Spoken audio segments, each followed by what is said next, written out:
taliska ciidanka booliiska Soomaaliyeed wuxuu u cadeynayaa bulshada Soomaaliyeed galabta abaaro 12 galabnimo in ciidanka booliiska Soomaaliyeed uu gudanayo waajibkiisa shaqo oo taagan bar control ay soo weerareen koox maleeshiyada oo u abaabulin qaab liddi ku ah nabadgelyada ummadda Soomaaliyeed.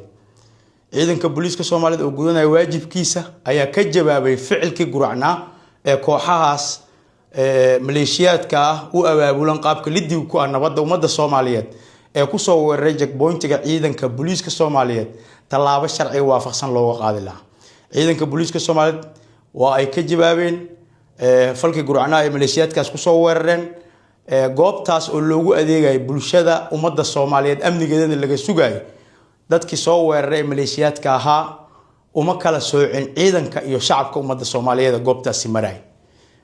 ciidanka booliiska Soomaaliyeed waa ka taxadireen bulshadana waa ka badbaadiyeen kooxihii maleeshiyadka ah ee goobtaas soo weerarayna talaabo sharci waafaqsan ay ka qaadeen. haddaba guud ahaan bulshada Soomaaliyeed waxaan ku wargelinaynaa in ciidanka booliiska Soomaaliyeed uu u taagan yahay mabaadi'da sugitaanka nabadgelyada ummadda Soomaaliyeed.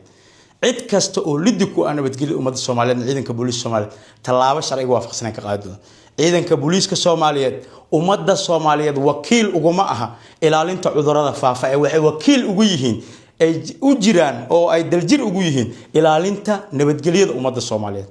ruux kasta ama koox kasta magacay doonta lahaato ee dhibaataynaysa nabadgelyada ummadda Soomaaliyeed ciidanka booliiska Soomaaliyeed talaabo sharci waafaqsan ay ka qaadayaan. maantay galabta wixii dhacay waa ka xunnahay wax la filayay oo laga filan karay muwaadin Soomaaliyeed inuu sameeyo ma ahayn. hub culus noocyadiisa kala duwan ayagoo watay maleeshiyadka waxay weerareen checkpointiga ciidankii ay joogeen degmada Holwadaag ku yaal. checkpointigaas ciidanka kaliya kuma sugnay guriyo iyo xaafado shacabka Soomaaliyeed leeyahay ayaa ku yaalay. waxaa xarumihii booliiska lagu weeraray qoryaha hubka culus ee garbaha laga gano taas oo cadeynaysa in wax loo socdo ahayn ujeedo kale ay tahay in nabadgelyada iyo xasiloonida ummadda Soomaaliyeed haysata laga hortago. haddaba waxaan leenahay ummadda Soomaaliyeed waxyaabaha noocan ah dadka sameynaya waa inay ilgooniya lahaadaan. haddana waxaan u cadeynaynaa shakhsi kasta oo ku fikiraya waxyaabaha noocaas inuu sameeyo ciidanka booliiska Soomaaliyeed wuxuu waajib ku ah ilaalinta nabadgelyada ummadda Soomaaliyeed. wada kasta oo lagu difaaci karo nabadda ummadda Soomaaliyeed way qaadayaan.